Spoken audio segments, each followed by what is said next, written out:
जय हिंद, जय महाराष्ट्र, जय जवान, जय किसान, जय शिवराय, जय भीम, जय संविधान। आज आमच्या ऐतिहासिक नगरीमध्ये आणि वंचितची आणबाण शान प्रवक्त्या शबानाताई पटेल यांचं आगमन झालेलं आहे।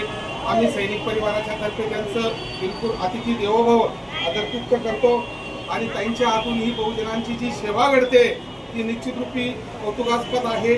निश्चित रूपी पार्टीचे सहसंस्थापक सेनापती आमचे महाराष्ट्ररत्न प्रकाशजी आंबेडकर साहेब व सर्व बहुवंचित आघाडीच्या सर्व कार्यकर्त्यांना, पदाधिकाऱ्यांना, संदीप दादा यांच्या टीमला आम्ही वंदन करतो।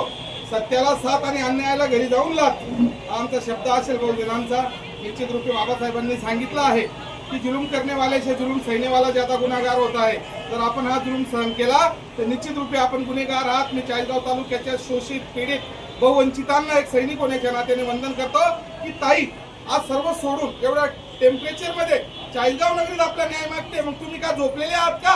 फक्त बाबासाहेबांचं तुम्हाला आरक्षण हवं आहे का? बाबासाहेबांच्या सर्व सवलती पाहिजे का? जर या बहुजनावर अन्याय अत्याचार होत आहे, सत्य असेल तर रस्त्यावर उतरलं पाहिजे।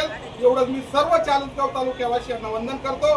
समाजाचे कर्ते धरते असतील, लोकनायक असतील, लोकसेवक असतील, जनसेवक असतील, यांना माझी परत पुनश्च वंदना आहे आणि ताईपासून काहीतरी प्रेरणा घ्यावी, थोडं तरी आपल्याला वाटू द्यावं की आपण झोपलेले आहोत, समाजावर अत्याचार झालेला आहे तरी। एवढंच थांबतो आणि ताईंचा आदर तितके करतो। भारत माता की बोलो भीम भगवान की, छत्रपती शिवरायांचा।